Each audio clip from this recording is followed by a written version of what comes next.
Durant la période allant de la conception aux 2 ans de l'enfant, les organismes sont très sensibles à l'environnement extérieur. Cet environnement peut imprégner de façon durable l'être en construction. Cette période des 1000 premiers jours est une fenêtre d'opportunité unique en termes de prévention. C'est pour cela que plusieurs maternités de Nouvelle-Aquitaine, financées et accompagnées par l'ARS, réalisent des actions pour réduire les risques chimiques au sein de leur établissement et sensibilisent les parents pour le retour au domicile. Partons à leur rencontre.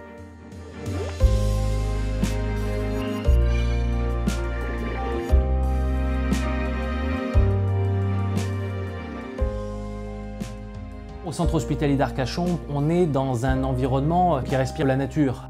Et je pense que ce qu'on a voulu faire au travers de toutes nos démarches, c'est apporter un peu de cette nature extérieure à l'intérieur de l'hôpital.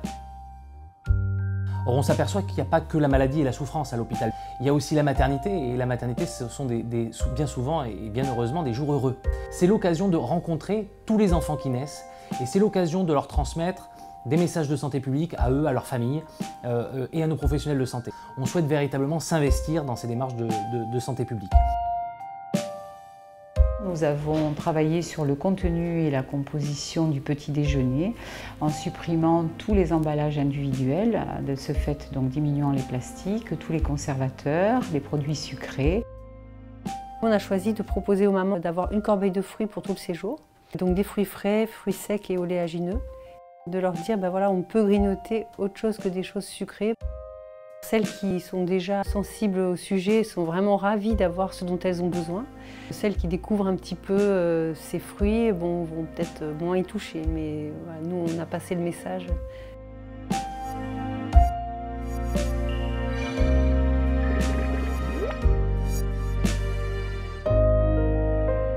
Le service communication relaye nos avancées et notre travail en santé environnementale au niveau de nos collègues du service maternité, mais également de tout l'ensemble de la clinique. On a choisi d'utiliser les portes coupe-feu du premier étage parce que c'est là où principalement se font les consultations gynécologiques et obstétriques. Dès que ça touche à la maternité, on a beaucoup de retours et les mamans, en fait, elles adorent voir qu'on s'engage pour elles, pour avoir de meilleurs produits pour leur bébé et pour l'environnement. Bonjour messieurs, dames, c'est pour le plateau repas. Le but de ce chariot, c'est de proposer aux mamans une alimentation équilibrée et aussi un choix d'aliments qui vont être issus de l'agriculture biologique, mais aussi des aliments issus de l'agriculture raisonnée ou locale. On propose aussi une dégustation du premier repas de bébé. Le but étant de comparer et de discuter en termes de goût, en termes de coût et aussi en termes d'environnement. On sait que c'est à cette période qu'on a envie de bien faire et on sait que ces habitudes qu'on prend maintenant, on les a ensuite pour tout le temps et on les transmet à ses enfants.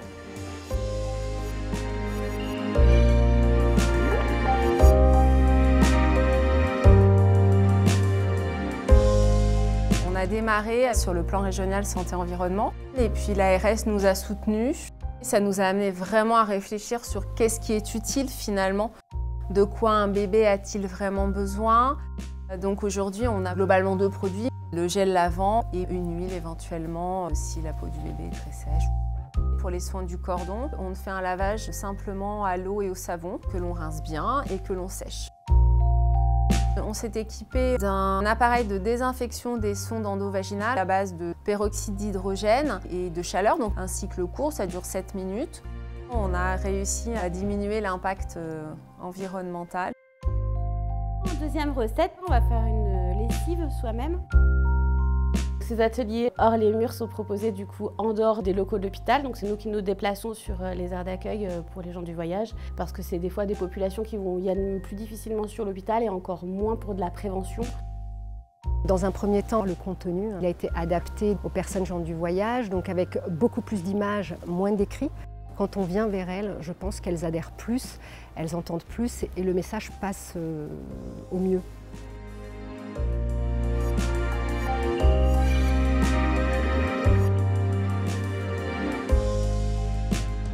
L'agence Primum Non Nocere est venue dans les locaux pour faire une évaluation de la qualité de l'air intérieur.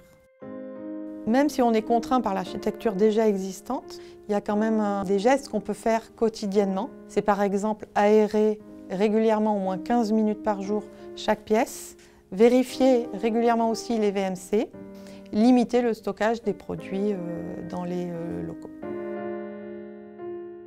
Depuis le printemps 2021, nous avons été la première maternité de France à repasser au biberon en verre. Déjà, le contenant est plus petit, ce qui réduit le gaspillage en lait infantile. Et ensuite, on n'a plus l'impact négatif du plastique, à la fois sur l'environnement, mais à la fois avec les problèmes de bisphénol qui passaient à l'intérieur du lait. Le projet Artemis permet d'étudier l'exposition environnementale sur les patientes qui sont soit en infertilité, soit avec des pathologies spécifiques de grossesse.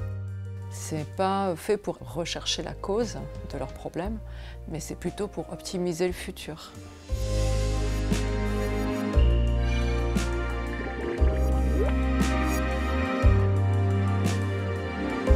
À votre avis, combien est-ce que vous utilisez de produits cosmétiques par jour? Aujourd'hui, je fais un atelier spécifiquement pour les personnels de la polyclinique et de la clinique du Fief de Grimoire pour savoir comment est-ce qu'ils peuvent améliorer leur santé au quotidien facilement concernant les perturbateurs endocriniens, les cancérigènes, les allergènes, les irritants, etc. Autant pour eux dans leur maison que aussi dans nos métiers, dans nos services pour aussi protéger les patients. En fait, on se dit qu'est-ce que ça sent le propre? Voilà, mais le propre, ça sent, c'est exactement ça. Le propre, ça sent rien. Je pense avoir de nouveaux arguments ou une manière différente de pouvoir peut-être aborder le sujet. C'est une formation institutionnalisée par les Clinical Centres de Poitiers et qui veut s'intégrer dans le processus de formation de ses collaborateurs et donc sensibiliser au maximum les différents personnels à la prévention et à la promotion de la santé pour l'intégrer dans les pratiques. On est vraiment sur cette notion d'acculturation du public pour ensuite retransmettre le message aux patients.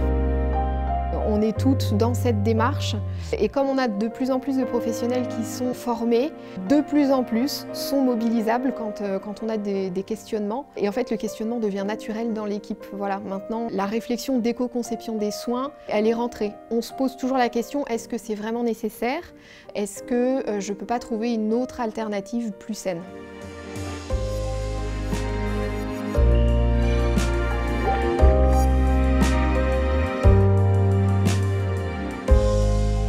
On avait fait un constat comme quoi il y avait des pathologies émergentes. De plus en plus, il y a des polluants environnementaux, dont les perturbateurs endocriniens. Du coup, l'agence Primum Non Nocere fait un appel à projet auquel on a répondu pour un accompagnement. Pour essayer de diminuer les déchets qu'on produit à la maternité, par exemple, on a mis en place le change du nouveau-né avec des lingettes lavables. Du coup, les parents, on leur donne 10 petites lingettes, ils font le change à l'eau ou au savon, ils nous donnent leurs lingettes sales, qu'on fait partir dans le cycle de la blanchisserie, comme avec tout l'autre linge. On a décidé de mettre en place un nettoyage vapeur. Ça permet de faire un nettoyage en profondeur sans utilisation de produits chimiques. Donc l'air est moins contaminé. Du coup, c'est un bénéfice à la fois pour le personnel parce qu'il n'est pas en contact quotidien, régulier pendant toute sa carrière avec des produits chimiques. Et aussi, c'est un bénéfice pour les mamans et les bébés qui sont présents dans les chambres. Tout changement n'est pas facile, mais on s'y est tout adapté. Et on sait que c'est quand même un mieux pour la maternité et pour nous.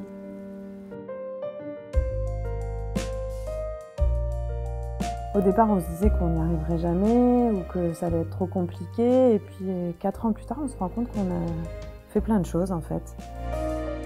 En fait, je pense qu'il faut croire à l'effet boule de neige. Il faut s'appuyer sur des personnes ressources dans l'établissement et se dire qu'en améliorant de petites choses, à chaque fois, on progresse énormément. Il faut être accompagné parce que de temps en temps, on baisse les bras et puis heureusement, l'agence est là et nous remotive. Le travail en réseau est une vraie chance. On est venu avec une idée, mais on repart avec 2 voire plus d'idées.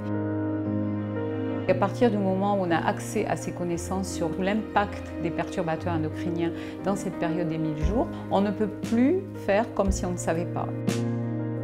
C'est un tout petit début, mais qui prouve qu'on est conscient et qu'on est surtout garant des générations à venir.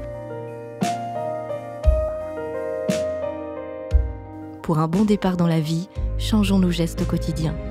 En prenant soin des premiers instants, nous donnons à notre enfant les ressources dont il a besoin. Il suffit de peu. Agissons dès ses premiers jours pour sa vie entière.